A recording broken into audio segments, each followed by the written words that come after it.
હવે વાત કરવી છે વડોદરાના વિશ્વનો અજાયબી સમા અટલ બ્રિજની। બ્રિજનો કટ પૂરો થતા જ ટ્રાફિક સિગ્નલ આવી જાય છે। સિગ્નલ બંધ હોય એટલે વાહન ઢાળ પર ઊભા રહે છે। દરરોજ 4 થી 5 લાખ લોકો આ રોડ પરથી પસાર થાય છે।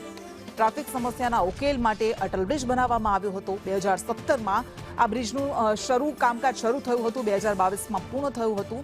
230 કરોડના ખર્ચે આ અજાયબીવાળો બ્રિજ બનાવી દીધો।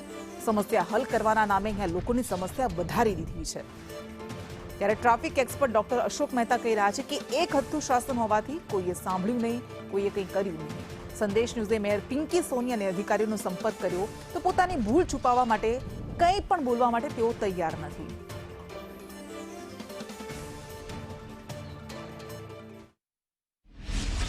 अटल ब्रिज છે અને અહીંયા પરિસ્થિતિ એ છે કે જે કટ આપ્યો છે ઉતરવા માટે ત્યાં આ રીતે બ્રેક મારીને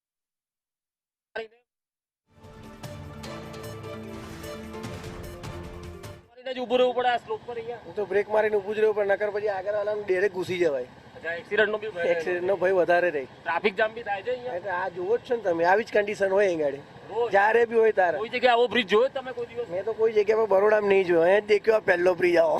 પહેલો બ્રિજ જોયો છે।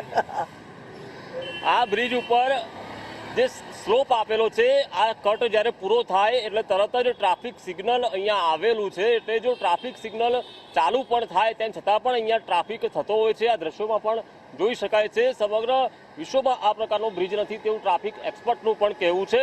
સાથે જ જે વડોદરાના મેયર છે તે પણ કોઈ જગ્યાએ જોવા નથી મળતા। અમે પણ પ્રયાસ કરીએ છીએ મેયરને ફોન કરવાનો, આપને આ બતાવીએ। આ પિંકીબેન સોની છે, મેયર છે વડોદરાના, તેમને અમે ફોન લગાવી રહ્યા છે તેમની સાથે વાત કરવા, પરંતુ રિંગ વાગે મેયર ફોન ન ઉપાડે આ પહેલી વારની કોઈ વાત નથી।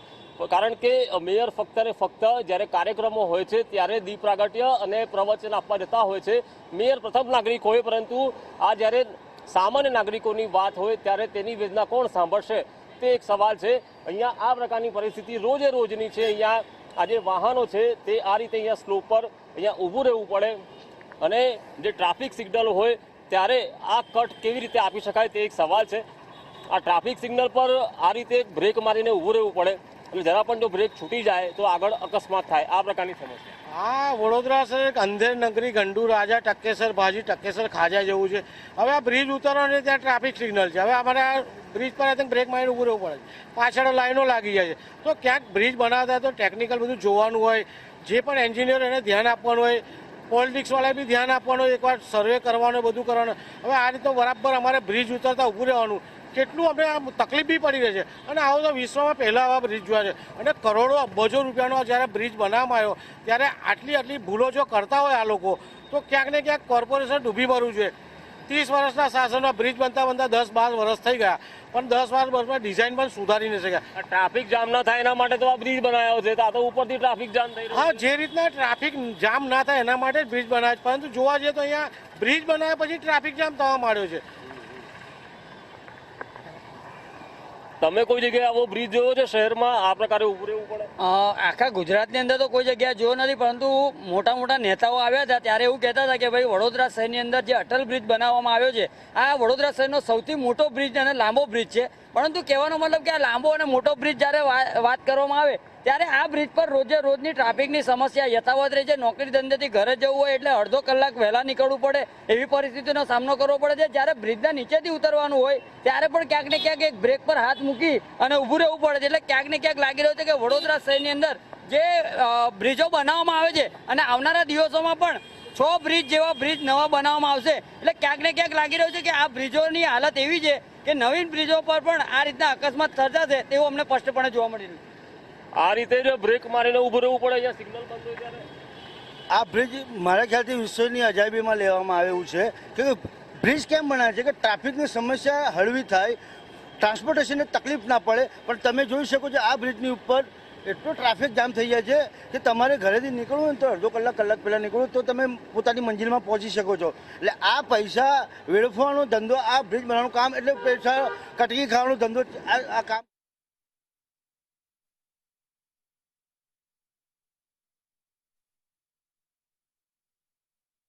રાજાનો વહીવટ હોય એ પ્રકારનું અહીંયા આયોજન કરવામાં આવે છે, એવી રીતે અણઘડ પ્લાનિંગ કરવામાં આવે છે કે લોકોને માત્ર હાલાકી જ ભોગવવી પડે છે, મુશ્કેલીઓ જ ભોગવવી પડે છે. અહીંયા જેવો બ્રિજ પૂરો થાય છે અને તરત જ ટ્રાફિક સિગ્નલ આવી જાય છે. તમે એક આઈ સર્જન પણ છો, જાણીતા ડોક્ટર છો, 20 થી 25 દેશોમાં તમે ફરી આવ્યા છો. વડોદરામાં અટલ બ્રિજ બન્યો છે, એ તમારી દ્રષ્ટિએ કેવી રીતે અજાયબી છે? અટલ બ્રિજ એ વડોદરાની નહીં, ગુજરાતની નહીં, દેશની કદાચ અને દુનિયાની અજાયબી છે. અટલ બ્રિજ જ્યારે 17-18માં ચાલુ થયું ત્યારે એવું કહેવામાં આવ્યું કે ગુજરાતનો લાંબામાં લાંબો બ્રિજ છે અને આટલા કરોડ 300 કરોડના ખર્ચે છે. ત્યારે જ અમને આશંકા હતી કે આટલો મોટો લાંબો બ્રિજ કરે છે તો એમાં એન્ટ્રી એક્ઝિટ વચ્ચે ક્યાંથી આપવાના છે, અને એન્ટ્રી એક્ઝિટ આપ્યા વગરનો એટલો લાંબા બ્રિજનું કોઈ મહત્વ નથી રહેતું. એટલે એ વખતે બી અમે અનેક વખત રજૂઆત કરેલી, પ્રશ્નો પૂછેલા કે ભાઈ આમાં એન્ટ્રી એક્ઝિટ ક્યારે, ત્યારે સત્તાધીશોએ એક જ રટણ ના કે એ બધું પ્લાનિંગ ચાલી રહ્યું છે, બરાબર છે. આમે હવે જોવાની ખૂબી એ છે કે અટલ બ્રિજમાં જે એક્ઝિટ આપી છે, જ્યાં બ્રિજની નીચેથી સાઈડમાંથી નીકળવા માટે, એ દરેક જગ્યાએ ટ્રાફિક આઇલેન્ડ, ટ્રાફિક સિગ્નલ પર આવે છે.